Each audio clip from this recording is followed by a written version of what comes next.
لسر مجاري أما بهتر راوصل ما من فانداريا بريز حواس عقيد أندام دستيا دانستانكارا سوريا كريا دنباش بريز حواس باش كو باش تربوناتا برنامج هو لجنيف تشي عم دخوازم بهتر بحثا هرقليان بكي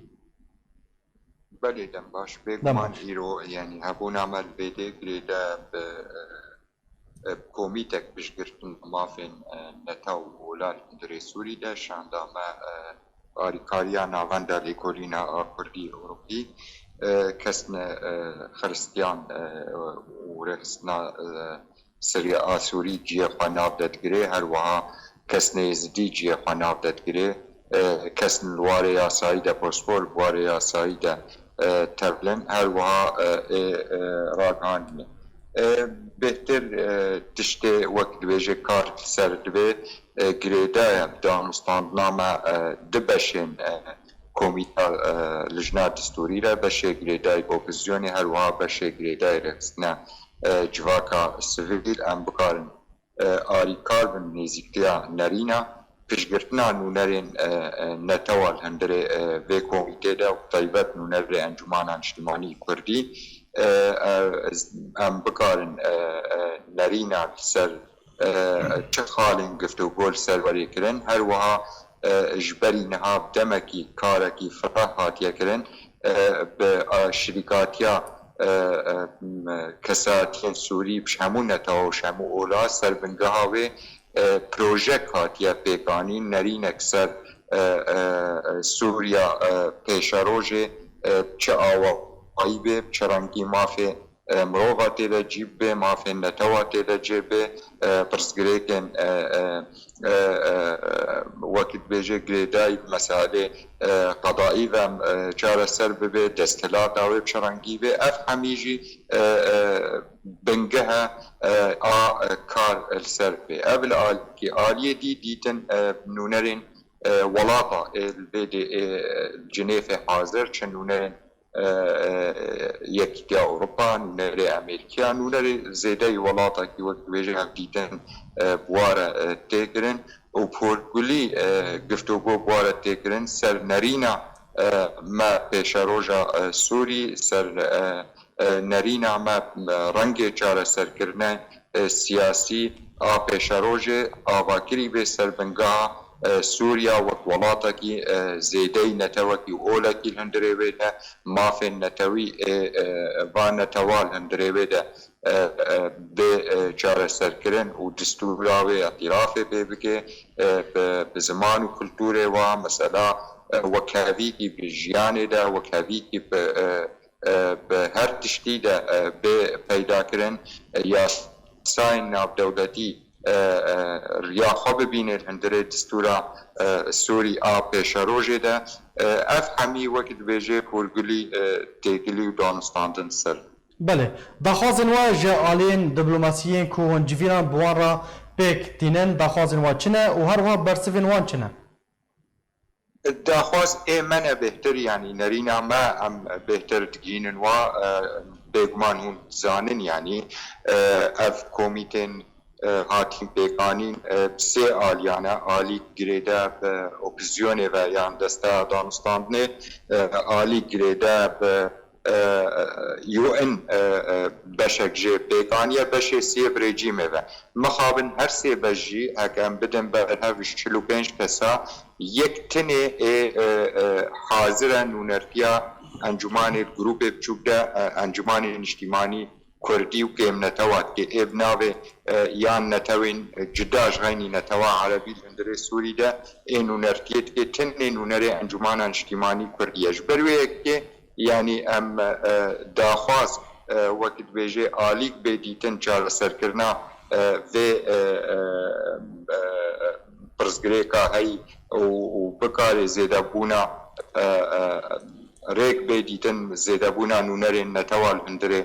سوري دول هندري في كوميتي داش بر دستور اكوالي آواكرن في شركاتيا تفاهي ملات سوريا في هك نب شركاتيا في نسر بنگاها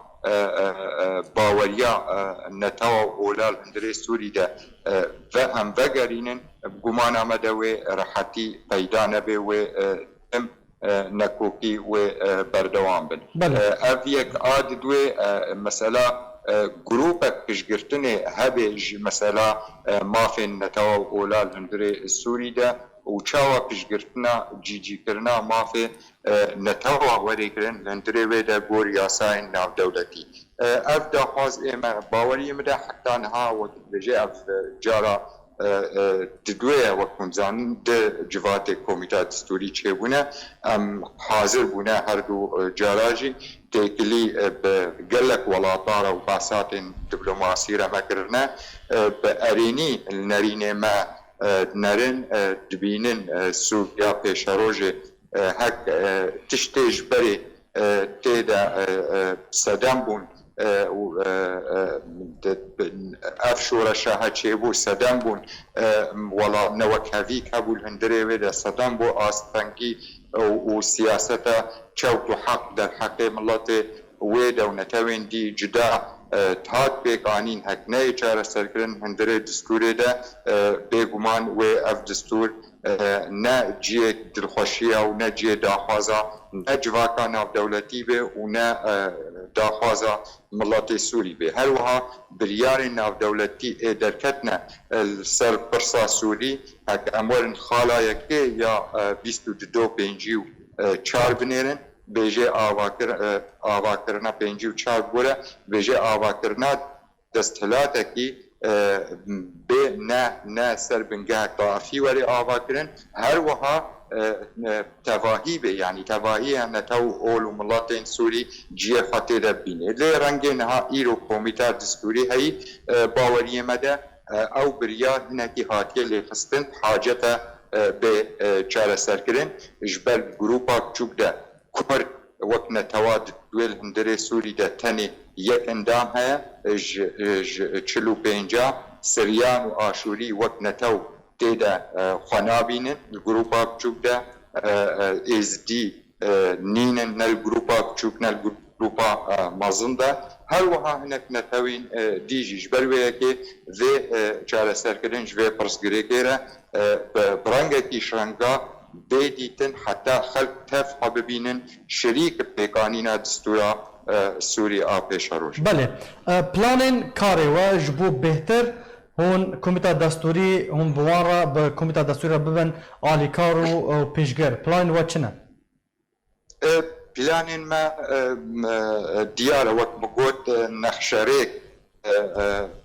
سر بنگاه گفتگوی نابینا بصدا وقت بیجه نونرین پارتین سیاسی نونرین ریخستنین جواکار سویل ای سوری 5 سالا نزدیکا 5 سالا چیبو ام هفره گفتگوی کن سروی بنگاه گفتگوی پروژه وقت بیجه ام هفره گهانی او پروژه بگمان خلق تبینه او باشش پیش روژا سوریه را خلقك هناك تشتيرا دبينه نا جركا وتبيجي چاره سر بن ام سر و سر بن گهاوي پروژه نزيك بون و تكليش اندامن كوميتا دستوري جدا رتكن بشك شوا شريكن بيقانينا في پروژه ده وقت سر بن گها گفتگوين جبرين ها چيبو و برعوانيه جيل بردتكن ام تخوازن نرينا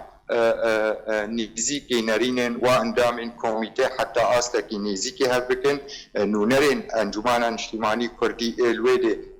تشتی گفتگو سر ببل پیشگرتناوی و زیده کرنا هم بکارن کاغاتا چلواری سیاسی چلواری یاسایی ده هم رادستی وی بکن جبر او بکار الویده هر تشت بیکاتی به ناف دستی میده. گلک سپاس برز حواس عگید اندام دسته دانستانکار سوریه گلک سپاس بو بشتر بوناته.